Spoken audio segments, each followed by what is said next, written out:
Hi hello नमस्कार, कसे आहात तुम्ही सगळेजण. आशा करते तुम्ही सगळेजण छान मस्त आनंदात असाल. आता तुम्ही हा विचार करत असाल ब्लॉगच्या सुरुवातीलाच ही नारळ सोलायला का बसली, तर आजच्या ब्लॉगमध्ये हेच खास आहे. आज आपण करणार आहोत नारळाची वडी. सो त्यासाठी नारळ सोलणं तर आलंच.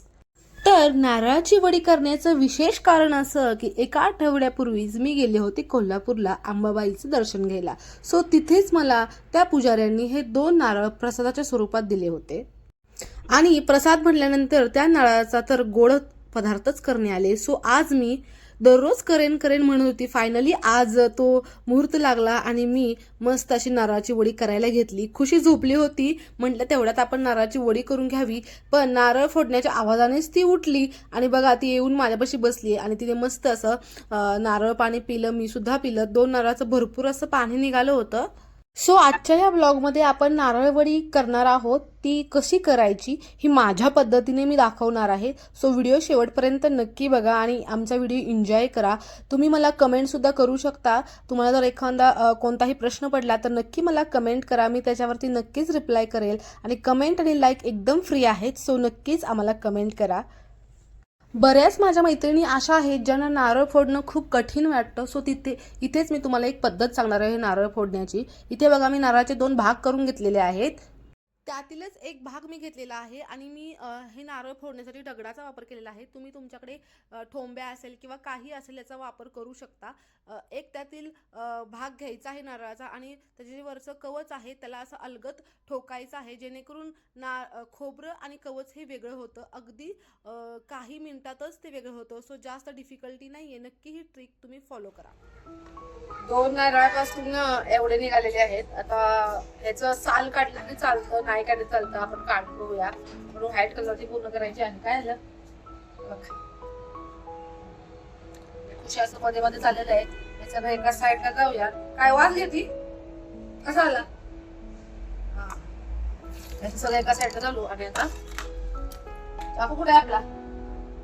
चाकूच्या मदतीने असं याच्या मागचं जे आहे साल काढून घ्यायचं. सगळ्याचं काढायचंय. आपण याच्या वड्या करणार आहोत. सो म्हणजे नाही काढलं तरी चालतं, काढलं तरी चालतं. सो मी काढणार आहे. चालतं ना. काय चालतं, काढलं की चालतं. खुशी म्हणते काढलं की चालतं. सो काढायला तर पाहिजे. आता खुशी म्हणाली चालतंय काढायला, आहे ना खुशी. ओके. असं काढल्याने काय होतं की ज्या वड्या आहेत त्या छान अशा गोल म्हणजे सफेद पूर्ण पांढरा दिसतात. काळा भाग त्यात येत नाही. आपल्याला जेवढं शक्य होतं तेवढं आपण काढणार आहे. जेवढं नाही शक्य होतं तेवढं आपण नाही काढणार आहे. म्हणजे पूर्ण एवढं डिटेल मध्ये नाही काढत नसणार आहे. एवढं बाद झालं काढलं तरी प्रत्येक खोबऱ्यावरचं. चला तर मग आता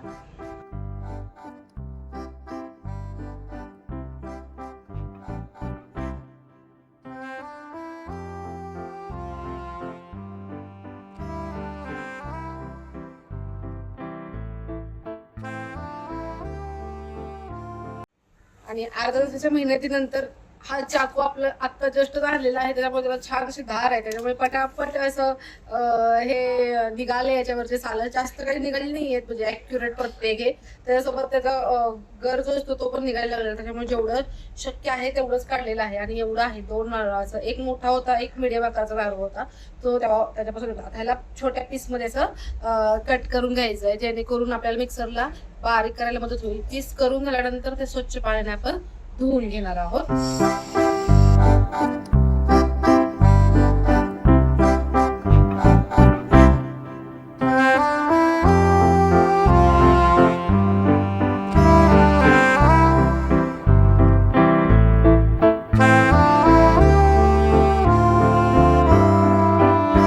आपली खुशी माझ्या शेजारी बसली होती आणि छान माझं ऑब्झर्वेशन करत होती. थोडं जरी खोबऱ्याला त्याचं मागचं साल राहिलं असेल तर मला सांगत होती की मम्मा इथं राहिलेलं आहे, तिथं राहिलेलं आहे. फायनली माझे सर्व नारळ हे बारीक पीसमध्ये कट करून झाले आणि मी ते किचनमध्ये ठेवण्यासाठी गेली आणि येऊन बघते तर मला चक्क धक्का बसला. हे अजिबात एडिटेड व्हिडिओसाठी शूट केलेलं नाहीये. मी येऊन बघते तर इथे माझी लाडूबाई अशी खुशीताई झाडू घेऊन बसली होती, झाडू मारत. ती मम्माला हेल्प करत होती. मी तिला विचारलं सुद्धा, तू हे काय करतेस बाळा? मी करते. तर म्हणली, नाही मम्मा, मला येतं, मी तुझी हेल्प करते. हे ऐकून मला खरंच खूप छान वाटलं. ही काळजी, ही माया फक्त मुलीलाच येऊ शकते. त्यामुळे प्रत्येकाच्या आयुष्यामध्ये प्रत्येकाला एकतरी मुलगी हवीच, असं हे माझं ठाम मत आहे. तिचे ते युलियुलीचे प्रयत्न बघून मला खरंच खूप छान वाटलं. आज सकाळी खुशीचा केला होता हेअर वॉश, सो तिचे केसाला मी अशी ऑइलिंग करून देत होती आणि ती खरंच पोणी घालताना खूप छान गप्पा मारते. नक्की तुम्हीही ऐका. कुठे? युट्यूब मध्ये काय बोलू मी?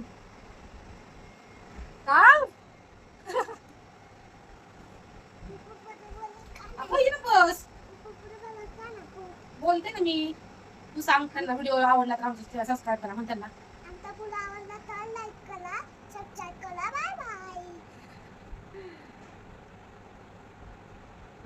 स्कूल मध्ये काय काय शिकली सांग?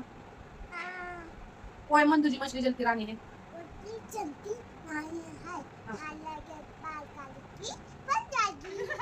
मछली जलती रानी है, जीवन उसका हाथ लगाओ तो बाहर निकाला तो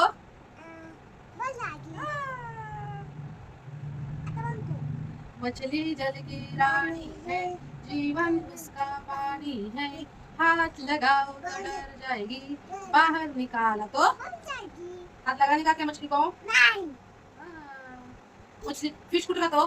पाणी कुठं असतं? लांब असतं.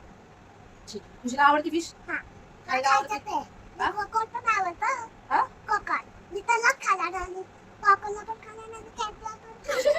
तुझी कॉकला पण खाणार आहे, कॅटला पण खाणार आहे का? चिकन खाय. चिकन खाय म्हण. झालं. छान दिसती. त्यांना सांग मी कशी दिसती. जर छान दिसती कमेंट करून सांगा म्हणा मी कशी दिसते. ओके, हा बाय. छान दिसती. अच्छा, खुशी म्हणती कमेंट करून सांगा मी कशी दिसते. मी छान दिसते की नाही छान दिसत? आणि मला नक्की सांगा कोण कोण किचनमध्ये आल्यानंतर असं केसवर टांगतं. मला माहिती आहे प्रत्येक स्त्री हे असंच करते. चला तर मग आता वेळ न घालवता नारळाच्या वडीला सुरुवात करूया. सर्वप्रथम आपण जे चिरलेले खोबरं होतं ते स्वच्छ पाण्याने धुवून घ्यायचं आहे.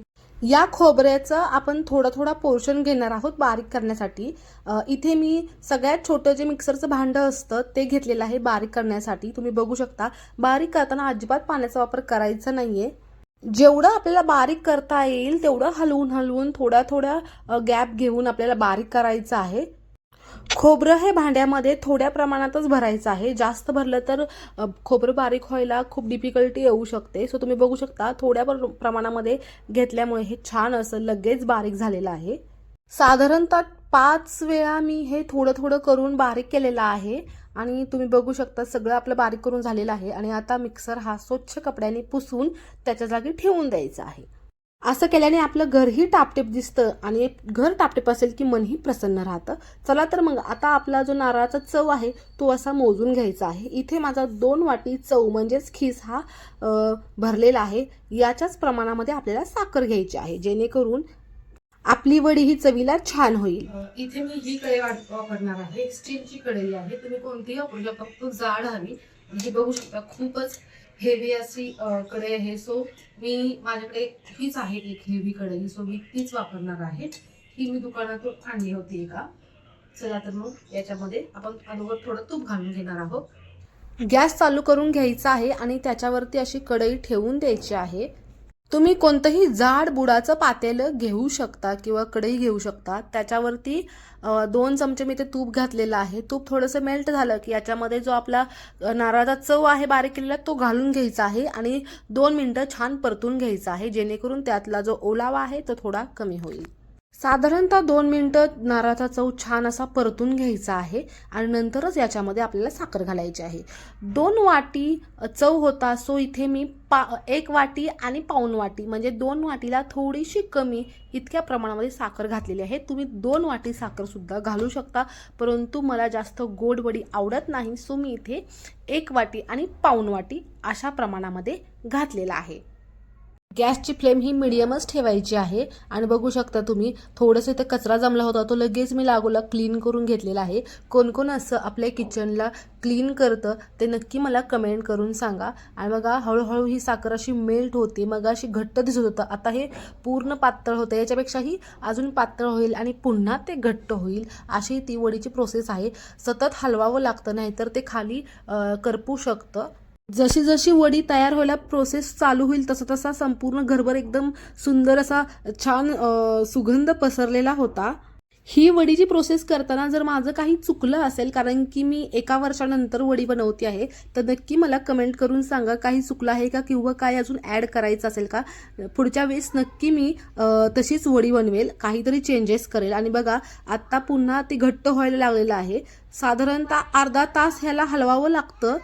प्रत्येकाला टाईम हा वेगळा लागू शकतो, प्रत्येकाची करण्याची पद्धत ही वेगळी आहे, सो ते टाईम हा पूर्णतः तुमच्यावरती अवलंबून आहे. तुम्ही बघू शकता आपलं सारण हे घट्ट व्हायला लागलेलं आहे, परंतु परफेक्ट हे वडीसाठी बनलं आहे का नाही हे ओळखण्याची एक पद्धत आहे. सो उलातनं असं त्याच्यामध्ये घालायचं आहे. जर ते उभं राहिलं पूर्णतः तर समजून जायचं की आपलं बॅटर हे तयार झालेलं आहे. तुम्ही बघू शकता 10 मिनिटानंतर पुन्हा मी चेक केलं तर ते उलातनं जे आहे ते असं मस्त त्या वडीमध्ये उभं राहत आहे. याचाच अर्थ वडी आपली इथे तयार झालेली आहे, तिला प्लेटमध्ये काढून घ्यायचं आहे. याच प्रोसेसला हिवाळ्यामध्ये किंवा पावसाळ्यामध्ये करायला अजून वेळ लागू शकतो. आत्ता उन्हाळा चालू आहे, सो त्यामुळे ती कमी वेळात बनलेली आहे. बघा आता एका ताटामध्ये तूप लावून घेतलेलं आहे, त्याचबरोबर एका फुलपात्रालाही मी तूप लावून घेतलेलं आहे आणि त्याच्यामध्ये ते वडीचं बॅटर जे आहे ते मी ते टाकून घेणार आहे, घालून घेणार आहे आणि ती वडी थापून घेणार आहे. हे गरम आहे, सो अगदी काळजीपूर्वक करायचं आहे, हाताला चटका बसू शकतो.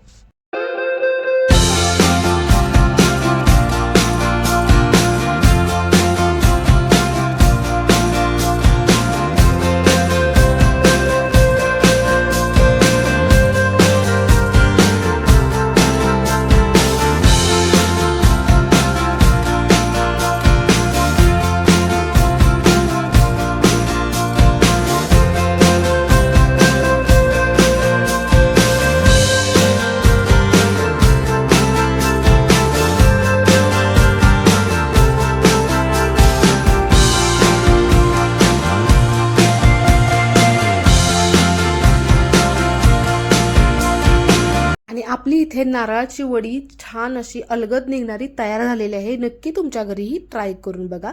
संध्याकाळच्या जेवणामध्ये मस्त अशी कुरडईची भाजी आणि मसूर डाळीची आमटी केली होती. The next day. अचानक रात्री तब्येत बिघडली, सो ब्लॉगचा शेवट हा करता आला नाही. सो आज म्हटलं तो करून घ्यावा. सकाळी लवकर उठले, फ्रेश झाले आणि छान असं आहोंच्या डब्याची टिफिनची तयारी करून घेतली. नंतर असं मस्त सगळं घरकाम उरकून खुशीला स्कूलमध्ये आणायला गेली. का कुणास ठाऊक पहिल्या दिवशी खुशी खूप एक्सायटेड होती, परंतु हळूहळू आता स्कूलला जायला नाही म्हणते. तिला सकाळी लवकर उठायला खरंच खूप कंटाळा येतो. आणि तुम्ही बघू शकता इथं आल्यानंतर छान खेळते, पण घरातून निघताना ती खरंच खूप त्रास देते मला. खूप दिवसापासून खुशीचे नेल्स जे आहेत ते कट केले नव्हते, सो म्हटलं दुपारचं टायमिंग आहे, वेळ मोकळा आहे, सो खुशीचे नेल्स हाताचे आणि पायाचे कट करून घेतले आणि ती सुद्धा खूप शांतपणे नेल्स कट करून घेते.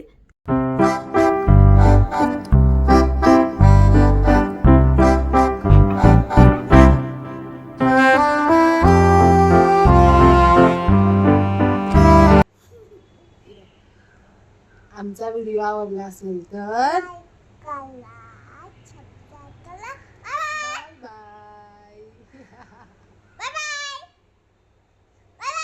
चला तर मग आता इथेच थांबते. भेटूया पुढच्या ब्लॉगमध्ये नवीन काहीतरी घेऊन. तोपर्यंत सबस्क्राईब करून घ्या आणि लाईक करायला विसरू नका. बाय.